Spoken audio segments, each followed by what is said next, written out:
Welcome to Inside the Locker Room.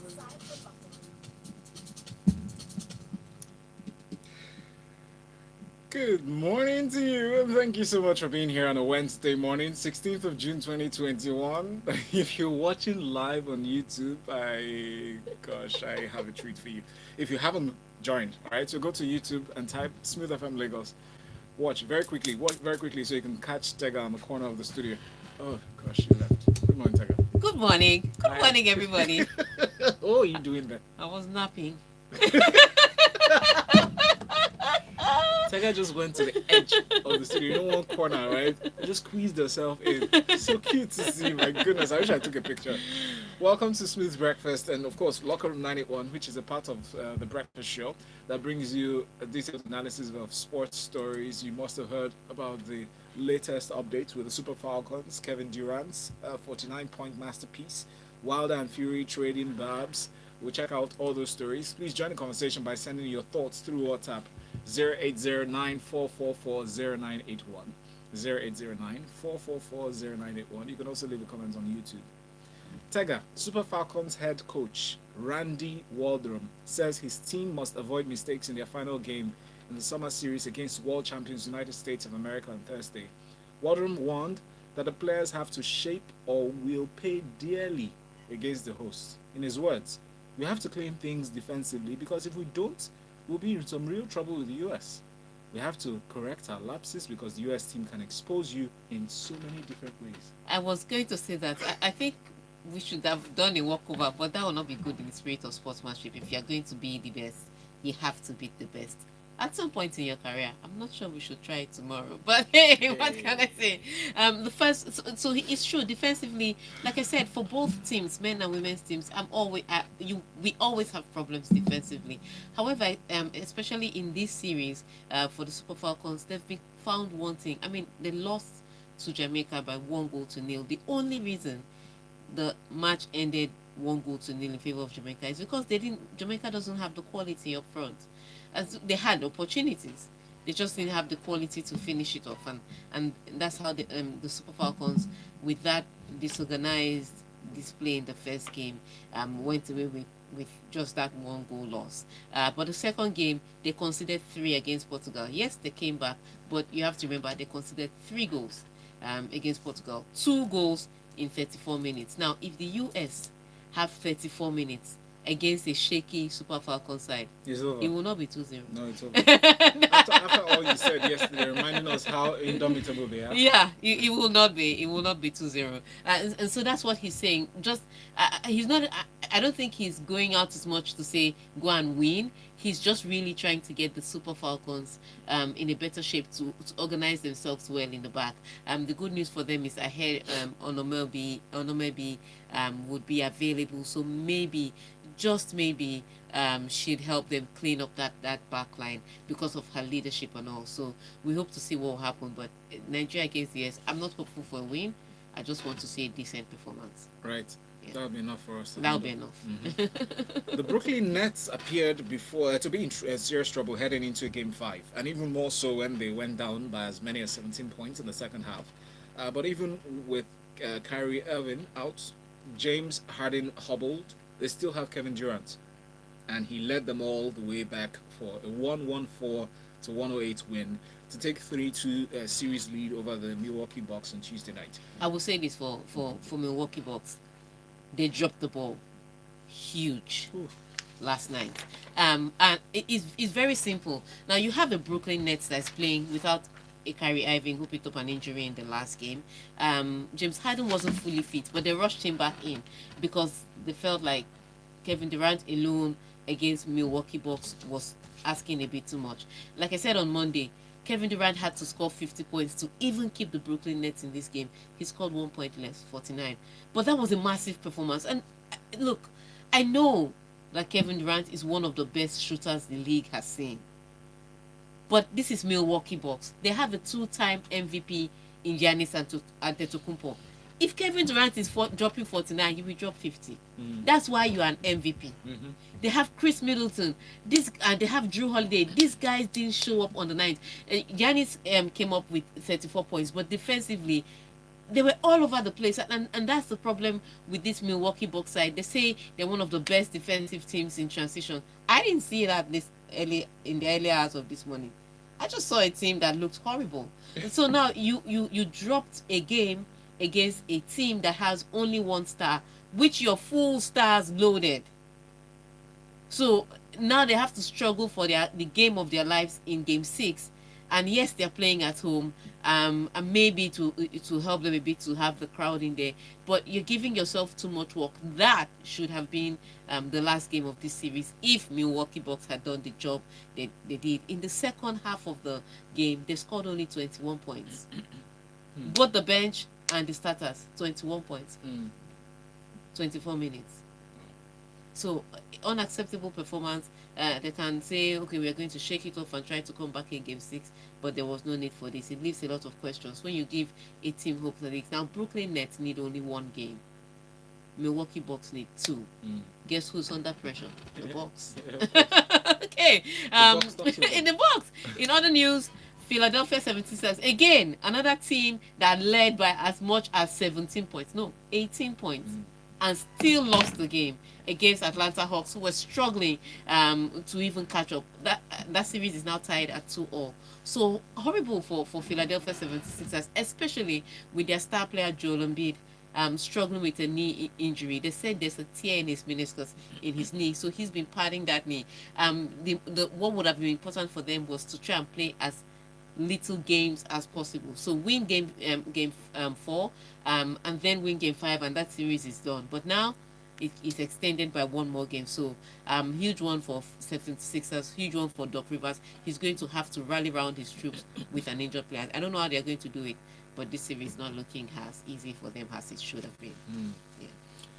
Interesting to note. Remember to send those messages to WhatsApp 08094440981 at 23 minutes past 8 o'clock. Let's talk about boxing. Now, WBC heavyweight champion Tyson Fury vowed to run Deontay Wilder down, while the challenger said the blood will be shed as the fighters came face to face in an odd press conference ahead of their July 24th trilogy fight in Las Vegas. In the Brighton's words, or the Brits' words, I'm talking about Deontay Wilder, Tyson Fury says, what I'm going to do to Deontay Wilder this time is I'm going to run him over as if I'm an 18-wheeler and he's a human being. I'm building my weight up. I'm trying to get up to 300 pounds for this fight because I'm looking for a big knockout straight away. What if he doesn't get it? Look, so here's the thing about Tyson Fury. He's wily and cunning enough to get that big knockout. He's a guy that, as much as he talks big, but he's very strategic, and when he approaches his game, he approaches it with pragmatism. So he has the punch, he has the skill, he has the trickery. Deontay Wilder, and he has the mouth. Deontay Wilder doesn't. Yeah. He doesn't. I mean, he's really a diamond in the rough. Yes, he can hit those heavy punches, but his movement is it just leaves a lot to be desired. So I would say this for Tyson Fury: he talks a lot, but he has backed up his talk 1 time too many for you to disregard him. For Deontay Wilder, though, he's saying blood will flow. No biting here, Oga. No biting allowed. You are not Antonio Rudiger. No biting. But this is what I think. I think this third fight, especially because some money has been taken off the table for Tyson Fury, he's taking this one a little personal. He's not just bragging right now. He's going to want to knock out Deontay Wilder very quickly, just so that he can say he did it. I don't think he's going to give us anything to enjoy. Interesting. Ronson, I see your message. He said, I don't know which other name that you're mentioning here. Wake up to Wednesday. It says Skady stepped up and notched 49 points and on the brink of the Eastern final. My analysis did not go back. I categorically said for them to stay in this series, he had to score 50. So my analysis was great. Ideally, Bucks should have defeated Brooklyn Nets. So my analysis was great. I'm not a prophet. I didn't make a prophetic declaration. We'll leave that to you, though. We evict him from locker room. We don't talk those kind of talk here. No, we don't. Now, Germany coach Joachim Löw believes that they can fix the problems that resulted in a sluggish performance in their 1-0 defeat by world champions France in Group F opener on Tuesday. In his words, tomorrow we have to process things but look ahead. We lost, we're disappointed, but we still have 2 games and we can fix it. We tried to play from the wings. We knew they were crowded in the middle and we're tough on the one-on-ones, so we had to operate with crosses. The good news for Germany in this match is that, well, I expected Germany to lose horribly, like 3-0. Right. I thought, look, the French have the advantage when it comes to talent, when it comes to form, when it comes to coaching. They have the advantage everywhere on the pitch. The Germans, however, are the Germans. You can't write them off. They have some talent here and there, but they've been struggling with their coaching. They've been struggling with their chemistry, and they've not had great form in the past few 18 months, actually, to be precise. So I knew it was advantage France. However, the problem with the French is that I don't see any leadership on the pitch. You know, everybody's talented, but nobody is really taking charge. Almost like you need a commander to move that ship on the pitch. Kante is great, but he's not a vocal leader, so he's not going to tell anybody to hold their position. Or Pogba doesn't have the discipline that, you know, God gave it a 2-year-old.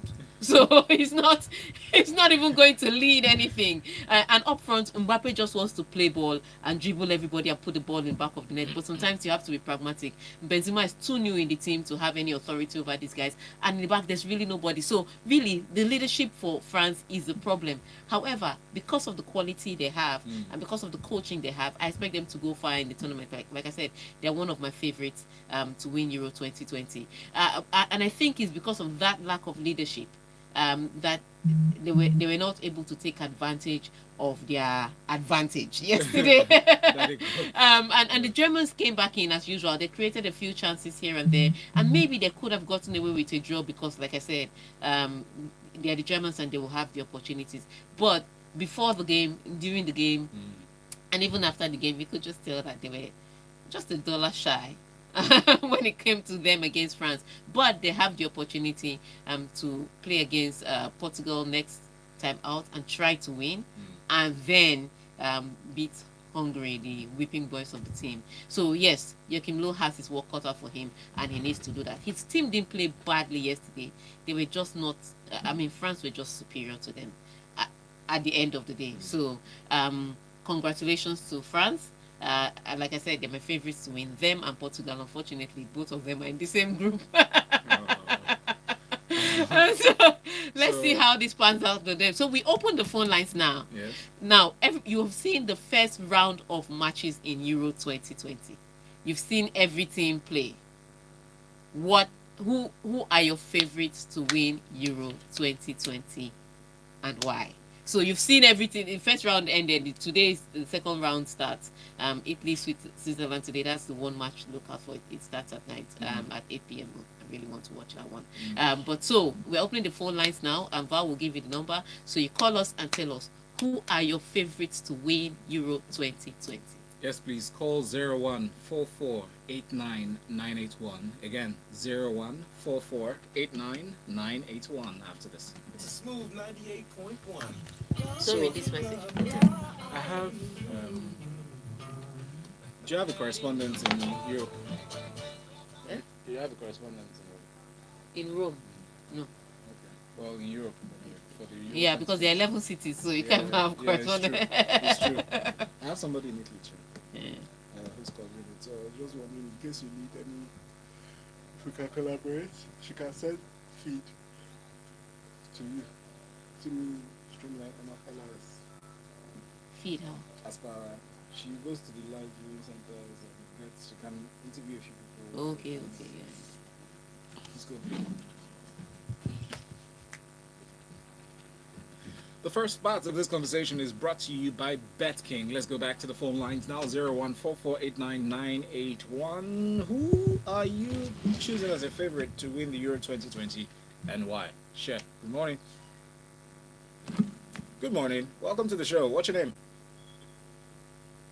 Mr. Made, please turn us down on the other end and speak to us on the phone. Nice one. Thank you so much for joining. Where are you calling from?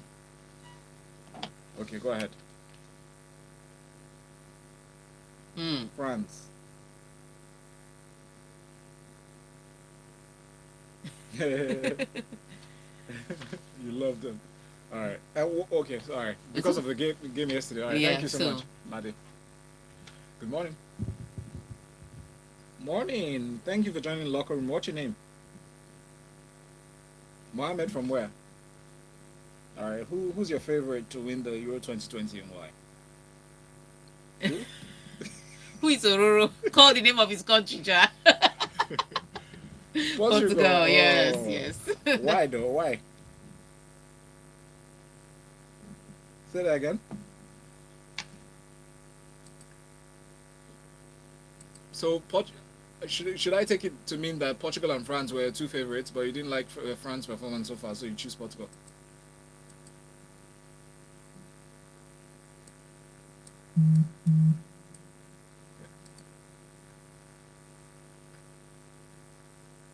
Yes.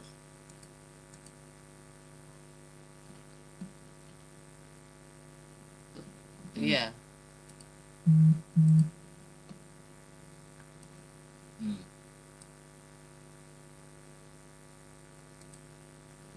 Mm.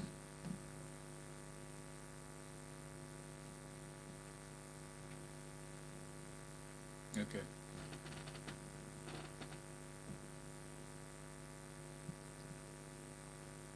All right. All right. Mohammed, thank you so much for your input this morning. All right. Another call 0144899981. Good morning. Hey, my man. What's your name? Ronson. Ronson, go Where are you calling ahead. from this morning? All right. Who's your fave to win Euro 2020 and why? No, tell us first. That's No, the no, no. He reason wants why to we're go to asking you. basketball because he was listening to prophecy and not analysis. Please. Ronson, give us the Who's your favorite?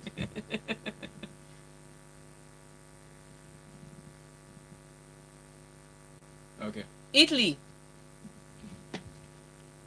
Mm. Mm. Mm-hmm. Mm. Mm-hmm. Mm.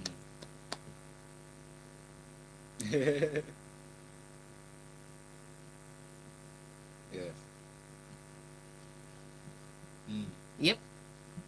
Yep. I Yeah, agree. Yes. Yeah. All right. Yeah. Thank you. Thank you, Ronson. Hello. Good morning. This is Smooth's Breakfast on the locker room. What's your name? Bing Bing from Ikeja. Good morning. Thank you for joining us. Go ahead. Who's your fave? Mm. Because of the game yesterday. Bing Bing. Oh, Belgium. I see. I see somebody has called Belgium. Yeah. But why?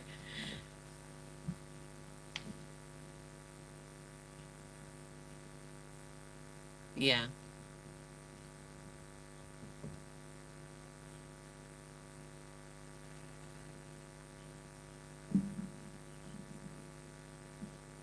Mm. Yeah. Like they did in World Cup. Yeah.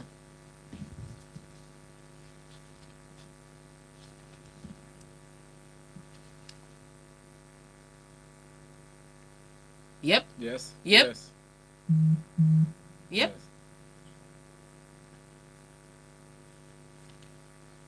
Yes. Okay. All Nice right. one. And Bing so, Bing, thank you so much. We appreciate your call. Can we take one now? let's take what Cristiano Ronaldo first. All right, so Cristiano Ronaldo became the all-time scorer in the history of the European Championship with a late penalty in Portugal's opening Euro 2020 game against Hungary in Budapest on Tuesday. Ronaldo's strike that put the title holders 2-0 up with 3 minutes left was his 10th in the European Championship finals. He beat the previous mark of 9 set by France's Michel Platini. Yes. So Platini scored 9 goals. I think it was in the 1984 Euros. Mm. One tournament, 9.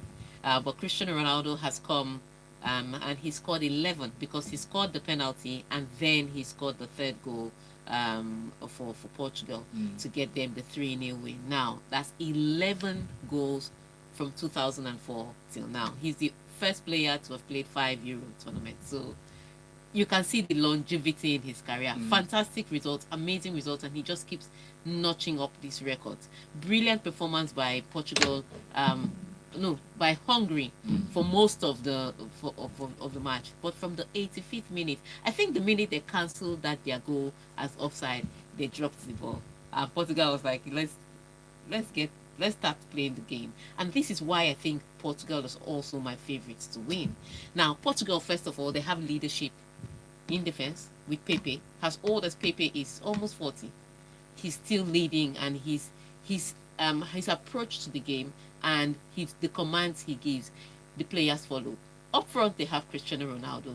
In midfield, they have Bruno Fernandes. Who do you want to beat there? Oh. How do you want to start? Where do you want to pass? Where do you want to pass? So it's a complete team. In fact, it's an even, like I said before, it's an even more complete team than the Portugal that won this tournament the last time out. So for me, the Portuguese is the fact that they were not playing their best football for 85 minutes. Hungary was in the game for most of that time, and I still knew that this Portuguese team will not stop trying till the referee ends the match. And that's why I knew that even if it was just 5 minutes to the end of match, that Hungary was still going to lose that game at the end of the day. And they lost it by 3 goals to nil. Some people will say it's unfair. I'd say it's football. You have to play for 94 minutes. Then play and keep your concentration for 94 minutes. It's that simple. So for me, Portugal, even more than France, is my favorite to win this tournament. Interesting. Interesting perspective. Let's take a few messages. Biggie from K2 sent in this one first. Let's take Ronton's message. Ronton says, for me, I think the Germans were utterly lucky last night. It should have ended 3-0. Thank you. Biggie from K2 says, Portugal for me will win it again. There's only one GOAT that can deliver, that's Ronaldo. He will lead Portugal to victory in this tournament. Who is the real GOAT? Omobai says, favorite to win Italy. Why? They play more cohesive football. It will be hard to score them, and they can score. All right, let's take this call. Let's see your predictions. Good morning. Welcome to Locker Room 981. What's your name? Where are you coming from? Chris from Lagos, yes? Who's your favorite to win Euro 2020 and why? France.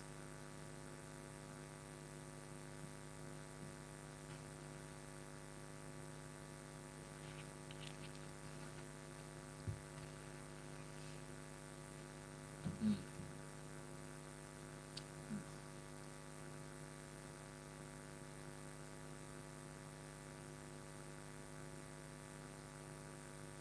I agree with you.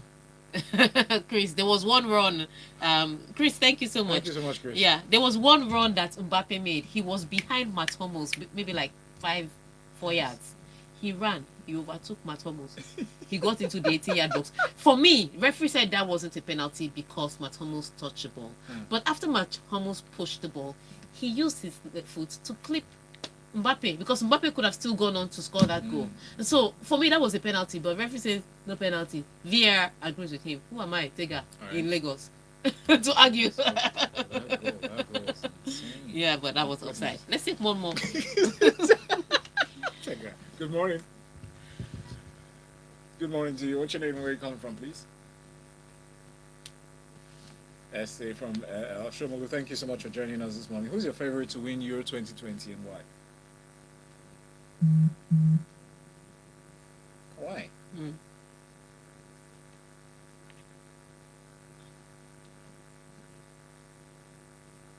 Yep.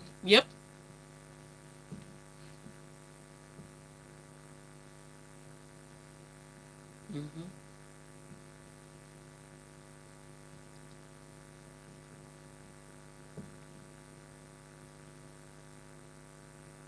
Mm. True.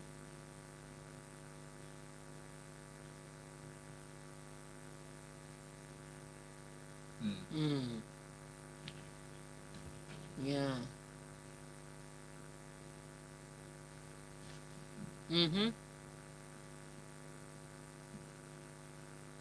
Yep.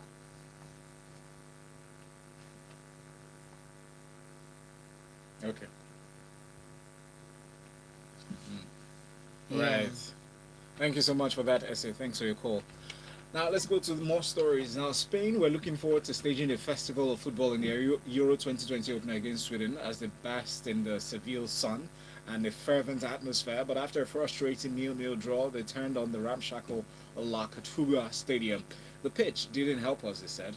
I saw players of the highest quality struggling to move the ball around, and in the dressing room, the players were complaining about it too.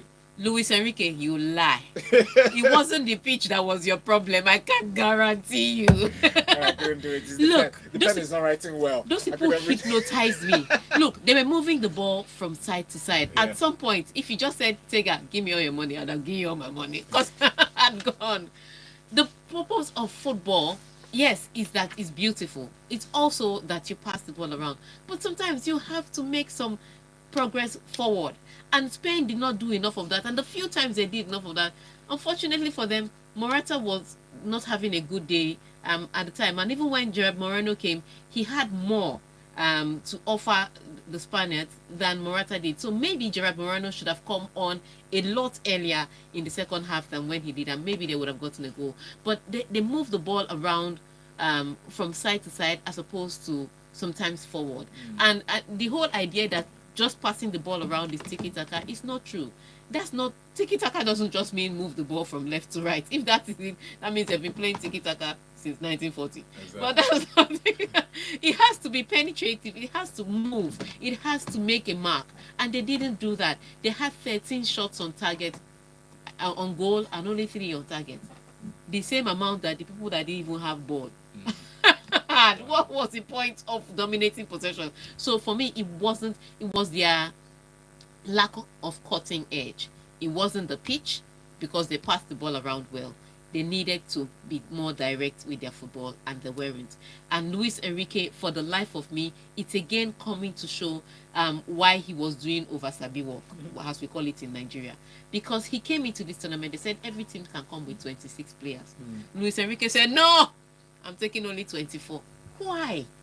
Who asked you? and that means you had an opportunity to carry extra players that could make the difference for you. Even if you were sure that these 24 were the best of the 24, just take the 26, because some bad days come. And yeah, and not necessarily. And an X factor could be the one to make the change for you. So I mean, look, it's not the pitch that did this. Whatever problem. the reason. Yeah, Luis Enrique, please be more direct next time. And next time, when they say take 26, take 26 just for the. Maybe add one. No, drop until they say no, not eligible. Emma from Lagos says, is this still the season of German coaches? Maybe Germany can still come back to the Euros after losing their first game. After all, Spain did it in Euro 2012. I see Croatia in the finals. Emma, you see Croatia in the finals? Please don't see vision for me. Emeka from Amour says, in the French team, Paul Pogba is a beast in the midfield. For Manchester United, he's just average. Maybe United should sign the entire French team to bring out his best. Lastly, I want to blame Rudiger for biting Pogba at the back. He was only checking to see if he was human or. You see, when it was Suarez that was biting people, he had all sorts of names and he had all sorts of fines. Wow. Now that it is Rudiger that people love, that just won the Champions League, people are seeing all good Double things. standards. I'm telling you, people better give him a fine. Let's talk about the GOAT. Another one. Lionel Messi scored on one of his trademark free kicks in the first half, but Eduardo Vargas equalized for Chile as their Copa America Group A opener in Rio de Janeiro ended in a 1-1 draw. According to a tired Messi, here's what he said: this match got complicated for us. We needed to be calm, have control of possession and play more quickly. The penalty changed the match too. I would say this for Lionel Messi and Argentina. That game was brilliant. That game, Argentina versus Chile. It has been a final before. In fact, it was the losing final for Argentina. So, Reminder. Exactly. They've been to 2 finals. They've been beaten in those 2 finals by Chile. So Talk about deja vu. Okay, one was by Chile. I can't remember if the second one was by Chile too. But you guys are in locker room, you correct me. But it was a tough one, and it was a brilliant performance. Unfortunately, there was no victor. And I want to say this to people that are arguing about goat or cow. I will tell you for free. I do not see this Argentina team winning an international trophy. Wow. In this Copa America, For me, the favorites are Brazil and Chile. Brazil are hosts. Mm. Um, Argentina is one of the most lopsided team you ever see. Lionel Messi is their best midfielder. He's also their best striker, and he has to play one role or the other. He cannot play both. Both, you can This team, their best chance of winning an international trophy was it 2014 when they played against Germany in the final. Because they didn't win that then, their chance is gone. Good night, God bless, and everybody. So if your GOAT argument is based on the fact that Lionel Messi will win an international trophy, end it now. hopes Because and your dreams. your hopes have been dashed. Because I don't see this side winning an international trophy. There you go. Tunji says, I beg Enrique should go and sit down after playing anti-Madrid for the national team. Cruz says, so Rudiger is now in beast mode for breaking the the Bruno's face by biting Pogba. Now, Sheriff Oluwaleke says, Sega, tiki-taka doesn't work again. Check the real meaning of the word tiki-taka itself. It means passing the ball aimlessly for a long time. Sheriff Oluwaleke Akinbi adds Portugal to win the Euros for me. Thank you so much for that prediction. It's 8:47, well over time for the locker room 981. Yep. Taga, thank Okay, you you've so given much. me back my 1 minute. Yes, I have. Yeah, Yeah, you you, tried you for noticed. mine. Thank you. I like it. Grateful people. Follow her on social media at Tega Supreme or at Elias International to follow her work with ladies in sports. My name is Valentine Ohu. In the next 13 minutes, I'll be joined by Fisayo Dorojaye, a VC expert, a venture capitalist as well as an investment expert, to speak on the future, how government policies affect the future of fintech in Nigeria. Join us then.